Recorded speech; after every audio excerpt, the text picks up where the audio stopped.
Bonjour tout le monde, on est avec Thomas Braille, on est suspendu à un arbre entre le ministère en charge de la transition écologique et le ministère des Transports. Il en est à son 20e jour de grève de la faim pour demander une suspension des travaux de l'autoroute A69, donc entre Toulouse et Castres, tant que les recours ne seront pas jugés. Thomas, tu peux nous parler peut-être un peu de ton combat? Oui, en fait, c'est simple. On demande vraiment que cette autoroute soit suspendue le temps que les recours sur le fond soient jugés, parce que bien souvent, on se retrouve avec des projets qui arrivent à terme et des jugements qui sont rendus en défaveur de ce projet-là. Et le problème, c'est que ce sera trop tard, parce que dans un an ou deux, l'autoroute sera faite.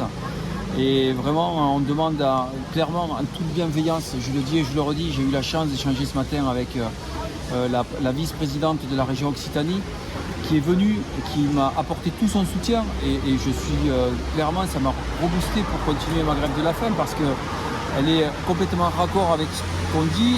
Elle va essayer de reparler à Madame Delga, et Madame Delga, je vous le redis clairement, je n'ai absolument rien contre vous. Ce projet-là aujourd'hui, il est dans notre temps, et vous gagnerez clairement en crédibilité aujourd'hui de revoir et de dire on stoppe ces projets. On n'est pas obligé de toujours être borné et continuer à aller dans des projets qui sont totalement funestes et possibles, quoi. Donc revoyez la copie et vous gagnerez en crédibilité, et votre électorat, je pense qu'il s'en portera que mieux, quoi. Voilà. Il y a deux personnes qu'on interpelle aujourd'hui. Ouais. Monsieur Clément Beaune, on est en face de son ministère.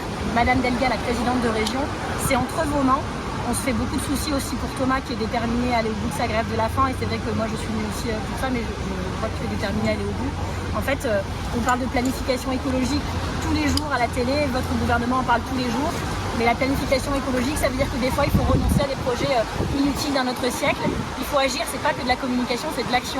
Cette autoroute Castres-Toulouse, c'est 316 hectares de terres agricoles, c'est l'équivalent de 450 terrains de foot pour ceux qui s'y connaissent un peu. En plus, il s'était engagé, Monsieur Beaune, quand tu l'avais vu en mars, lors de ta première action, à temporiser un petit peu. Et puis les travaux, évidemment, ont pris de l'ampleur.